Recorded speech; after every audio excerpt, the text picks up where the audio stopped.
নমস্কার বন্ধুরা, আশা করি সবাই ভালো আছেন।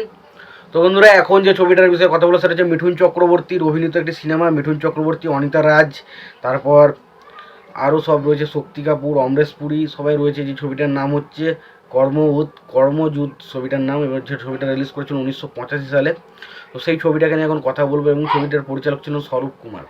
তো সেই ছবিটাকে নিয়ে এখন কথা বলবো। তো তার আগে প্রত্যেকটা বন্ধুকে অনুরোধ করে রাখবো, আপনারা চ্যানেলে নতুন হয়ে থাকলে অবশ্যই আপনারা চ্যানেলটা সাবস্ক্রাইব করে নেবেন। আর যদি ভিডিওটি আপনাদের পছন্দ হয়ে থাকে অবশ্যই লাইক কমেন্ট শেয়ার করতে ভুলবেন না। তো কর্মযুদ্ধ 1985 সালে একটা সিনেমা। ছবিটার বিষয়ে, গল্পের বিষয়ে যাওয়ার আগে ছবির পরিচালক, প্রযোজক এবং সঙ্গীত পরিচালক হিসেবে কারা কাজ করেছেন সেই বিষয়টা একটু দেখে নিয়ে যাক। তো ছবির পরিচালক হিসেবে কাজ করেছেন স্বপন কুমার, ছবিটার প্রযোজনা হিসেবে কাজ করেছেন ডিম্পি, ছবিটার সঙ্গীত হিসেবে কাজ করেছেন বাপ্পি লাহিড়ী। ছবিটার রান টাইম হচ্ছে 130 মিনিটের মতো, এবং ছবিতে অভিনয় করেছেন মিঠুন চক্রবর্তী, অনিতা রাজ, তারপরে প্রাণ, অমরেশ পুরী, তারপর পারভিন ববি, শক্তি কাপুর, তারপরে আরও অনেকে অভিনয় করেছেন। তো ছবিটার গল্পটা আমরা যেটা দেখতে পাই, প্রথমেই দেখতে পাই যে আর কি, মানে অমরেশ পুরীর ক্যারেক্টারটা, সে একজন আর কি একটা, মানে সে একজন বিরাট বড় রাজত্ব করে, সে একটা বিশাল বড় গ্যাংস্টার, তার নাম হচ্ছে স্পাইডারম্যান। এবং তারপর আমরা দেখতে পাই সে স্পাইডারম্যানের বিরুদ্ধে একজন পুলিশ অফিসার বিভিন্ন রকমের তথ্য জোগাড় করে, এবং যার ফলে সে তথ্যটা যখন সে জানতে পারে সে তথ্য জোগাড় করেছে, তখন তাকে অমরেশ পুরী ক্যারেক্টারটা মেরে দেয়। এবং মারার পর আমরা যেটা লক্ষ্য করতে পাই যে অমরেশ পুরী ক্যারেক্টারটা মারা যাওয়ার পর অমরেশ পুরী যে পুলিশ অফিসারটাকে মারে, এবং সে একটা বিরাট বড় গ্যাংস্টারে, আরও বড় বড় গ্যাংস্টারে পরিণত হয়। এবং অমরেশ পুরী যে পুলিশটাকে হত্যা করে, সেই পুলিশের ছেলে হিসেবে জন্মগ্রহণ করে মিঠুন চক্রবর্তী ক্যারেক্টারটা।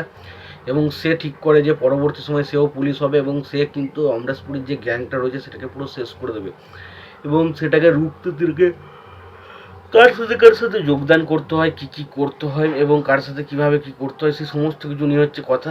এবং আমরা দেখতে পাই এখানের মধ্যে মিঠুন চক্রবর্তী ক্যারেক্টারটা কী সমস্যার মুখে পড়তে, এবং শেষ পর্যন্ত সে অমরেশ পুরীর কাছ থেকে পুরো প্রতিশোধ নিতে পারে কিনা তার বাবার হত্যার। এবং এই যে নায়িকাটা রয়েছে, প্রথমে তার সাথে ঝগড়া থাকলেও কীভাবে তাদের মধ্যে মিল হয়, এবং মিঠুন চক্রবর্তীর বোন অনিতা রাজ, তিনি এই মানে এই যে যুদ্ধটার সাথে কীভাবে যুক্ত হয়, এই সমস্ত কিছু নিয়ে হচ্ছে সিনেমা, যেটার নাম হচ্ছে কর্মযুদ্ধ।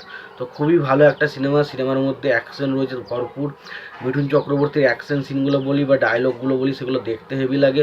ছবিতে গান, বাপ্পি লাহিড়ী ছবির গান করেছে, গানগুলো কিন্তু বেশ ভালো, ছবির গানগুলো কিন্তু বেশ মজা আসে। পাশাপাশি অমরেশ পুরী এখানে স্পাইডারম্যানের যে ক্যারেক্টারটা করেছে তারা ব্যাপক ছিল, মানে ভিলেন ওর যদি হতে হয় অমরেশ পুরীর মতো, ভাই অমরেশ পুরী ভাই ব্যাপক কাজ করেছে এটুকু বলতে পারি। আমার ব্যাপক লেগেছে, এবং সত্য ওভারঅল আমি এটুকুই বলতে পারি, সিনেমাটা বেশ ভালো একটা এন্টারটেইন করার মতো সিনেমা। সিনেমাটা যদি না দেখে থাকেন অবশ্যই সিনেমাটা দেখুন, আর সিনেমাটা দেখে থাকলে আপনাদের সিনেমাটা কেমন লেগেছে অবশ্যই জানাতে ভুলবেন না। আর ভিডিওটি ভালো লেগে থাকলে লাইক কমেন্ট শেয়ার করে দেবেন। চ্যানেলটা নতুন হয়ে থাকলে অবশ্যই আমাদের চ্যানেলটা সাবস্ক্রাইব করে নিয়ে পাশে বেল আইকনটা অবশ্যই প্রেস করে দেবেন। ভালো থাকবেন, সুস্থ থাকবেন, দেখা হচ্ছে পরের ভিডিওতে।